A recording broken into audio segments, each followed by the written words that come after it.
So what is up, guys? Welcome back to the channel. My name is Movement6, and before we start, a huge thank you for everybody who subbed already in the first week of the new year. But above all, I wish you all the best for 2021. I wish you luck, happiness, prosperity, fun, a lot of gaming, a PS5 and an Xbox Series X if you haven't got your hands on it. I wish you the upcoming news of a new Nintendo Switch. Now, in all fairness, guys, I wish for all of you, that 2021 is going to be the year that we forget about 2020. You know, I suggest that if somebody comes around the corner in a few years time frame talking about 2020, that we just ignore these people, right? We just ignore them. 2020 was a rotten freaking year. For me personally, I've gained a lot, but I think overall 2020 wasn't fun. I missed the clubs, the festivals, just the company of people, large crowds of people. I miss restaurants and bars. Everything is closed here in the Netherlands. So I hope 2021 for everybody, but especially for you guys, I hope brings luck, health, and a lot of enjoyment with other people on festivals and everything. So let's get into it, guys. I've taken a few weeks off, but I was paying a lot of attention to some of the discussions on skill-based matchmaking. It's a highly debated issue, especially in Call of Duty, right? The question is that I always ask myself, is it that bad? Is it something that you actually need to contest? Do we want to get rid of it in Call of Duty? Why is it there? What does it do? Is it an issue? Is it actually an issue? So to break it down, we need to understand what it is, right? It's kicking in an open door, but it's good to define these things. Skill-based matchmaking is a piece of code that constantly evaluate your skills, and based on that, it makes a match, right? So in Call of Duty, if you have a KD of 2.5, example, it will eventually put you in lobbies where people are either similar or higher from skill. So you will be put in lobbies with 2.4, 2.7, even 3.0 KD ratio, right? That makes Call of Duty extremely sweaty, because you constantly have to be on your game. You can't weaken just a second, and it's pretty hard to get those kill change and get those kill streaks, and it's pretty hard, right? But is it that bad? No, from my opinion, I always thought, is it that bad? Because I've quit playing hardcore Call of Duty a long time, and that's because I was just freaking fed up with the franchise, the yearly annual releases, the constant need to buy $60-$70 the same game, recycled game, and also the quality just went down and relying on old maps. But I started playing a game that heavily relies on skill-based matchmaking. It's Rainbow Six Siege. If there's one game where the core mechanics of the game, the nature of the game is built around skills-based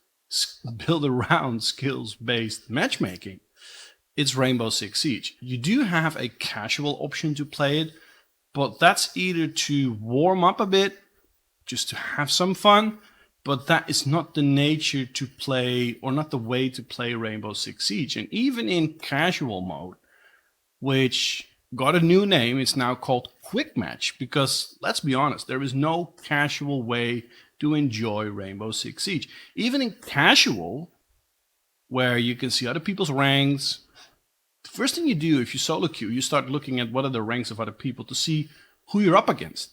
Now in Quick Match, you can go up against anybody. Champions, bronze, copper, silvers, anyone. We as a team are floating around Plat 3, Plat 2, upper Plat regions. That's where we are a bit. The way to enjoy Rainbow Six Siege is to play it in ranked modus. You're playing against people of similar skill, maybe a bit higher even, and the more you win, the higher you gain in rank, and the better players you meet, and eventually you need to constantly evolve yourself to be better. Now, the core of mechanics are built for that intention. The way you need to cooperate, the team mechanics, how the operators function, how they interact with each other, and how you can support each other with the skills or the ability you have as an operator.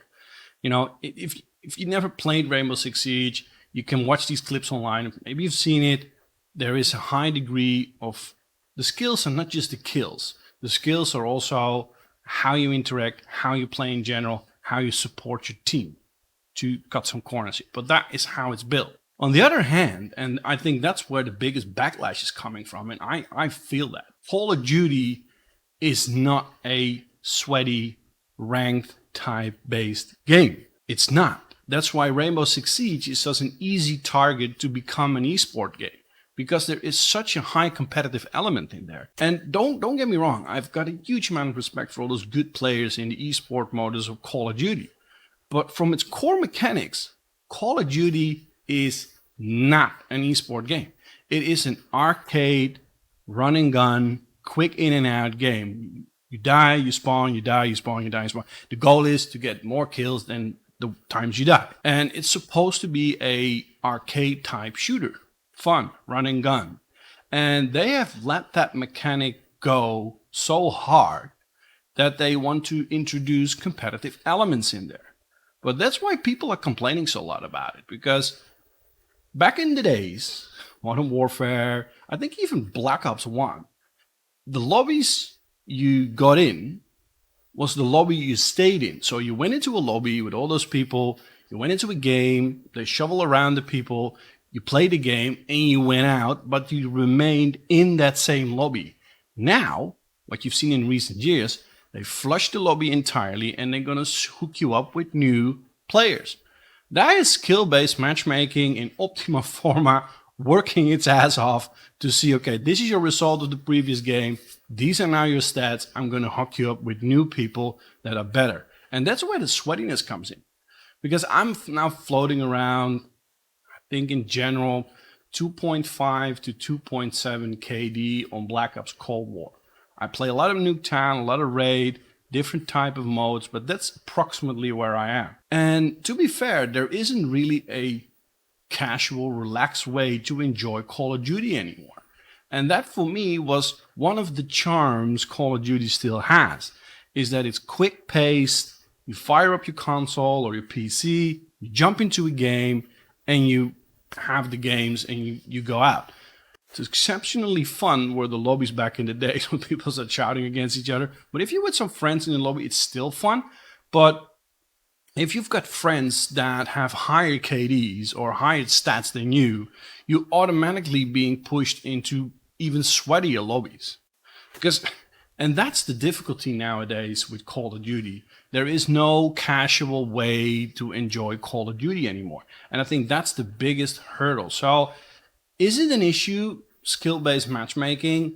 In general, I would say no, but it depends on what type of gamer you are. And to me, sweatiness is a Rainbow Six Siege game, ranked, competitively focused.